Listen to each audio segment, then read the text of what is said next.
අයිබෝවන් සුබ දවසක් කියලා ප්‍රාර්ථනා කරන ක්‍රිකට් වලට ආදරය කරන ඔයාලා සියලුම දෙනාට. ඉතින් ඔයාලා දන්නවා මේ දිනවල IPL තරඟාවලියේ අවසන් තරඟ කිහිපයයි පැවැත්වෙන්නේ.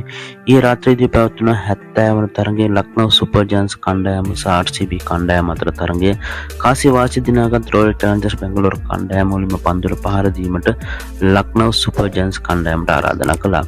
ඊයේ රාත්‍රියේදී RCB කණ්ඩායම වෙනුවෙන් නුවන් තුෂාර ක්‍රීඩා කළා. එයano ලක්නෝ සුපර් ජයන්ට්ස් කණ්ඩායම තම පන්දුවාර 20 අවසානයේදී ලකුණු 227ක් ලබා ගත්තා කඩලු 3කට.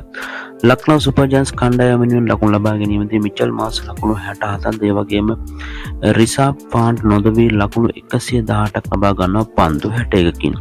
ඒ සඳහා 4 පාරවල් 11ක් සහ 6 පාරවල් 8ක් ඔහුගේ ඉනිමට අන්තර්ගත වෙනවා. ඒ වගේම RCB කණ්ඩායම වෙනුවෙන් නුවන් තුෂාර ඊයේ රාත්‍රියේදී තමත් හොඳ පන්දු වෑමක් නිරත වුණා.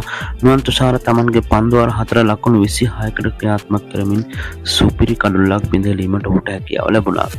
එයano RCB කණ්ඩායම පන්දුවාර 18යි පන්දු 4ක් තුනදී ලකුණු 230ක් කඩලු 4කට ලබා ගනිමින් තරගයේ විශිෂ්ට අන්දමින් ජයග්‍රහණය කිරීමට සමත් වුණා. RCB කණ්ඩායම වෙනුවෙන් ලකුණු ලබා ගැනීමේදී විරාට් කොහ්ලි පන්දු 30ක් තුලින් ලකුණු 54ක් ලබා ගන්නවා. ඒ සඳහා 4 පාරවල් 10ක් කිරීමට ඇතුළත් වෙනවා. ඒ වගේම මයන් අග්‍රවල් පන්දු 23කින් ලකුණු 41ක් ලබා ගන්නේ 4 පාරවල් 5ක් සමගින්. ඒ වගේම ජිතේෂ් ශර්මා ලකුණු 85ක් ලබා ගන්න පන්දු 33කින්. ඒ සඳහා 4 පාරවල් 8ක් සහ 6 පාරවල් 6ක් ඔහුගේ ඉනිමට ඇතුළත් වෙනවා. ඊ රාත්‍රියේදී තරගයේ වීරයා සම්මානය RCB කණ්ඩායමේ ජිතේෂ් ශර්මා විසින් දිනා ගනු ලැබුවා. ඉතින් දැන් විමසා බලමු IPL ප්‍රසාද ලකුණු සටහන මෙතෙක් පැවති තරගය කියන තරග 70ක් අවසානයේදී කොහොමද වෙනස් වෙලා තියෙන්නේ කියලා.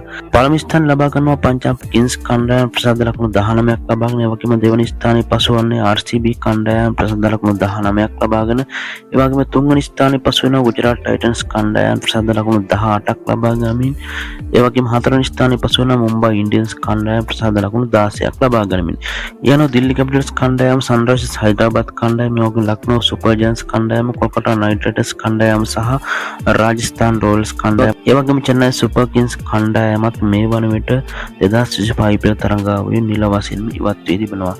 ඉතින් ඊයේ පැවති තරගය සම්බන්ධයෙන් සහ නුවන් තුෂාරගේ සුපිරි පන්දු වීම සම්බන්ධයෙන් අනිවාර්යයෙන්ම ඔයාලගෙන් අපිට කමෙන්ට් එකක් ලියන්න අමතක කරන්න එපා. ඒ වගේම අපේ channel එක subscribe කරන්න අමතක කරන්න එපා. ගිලන වලට සුවදායකම දවසක්.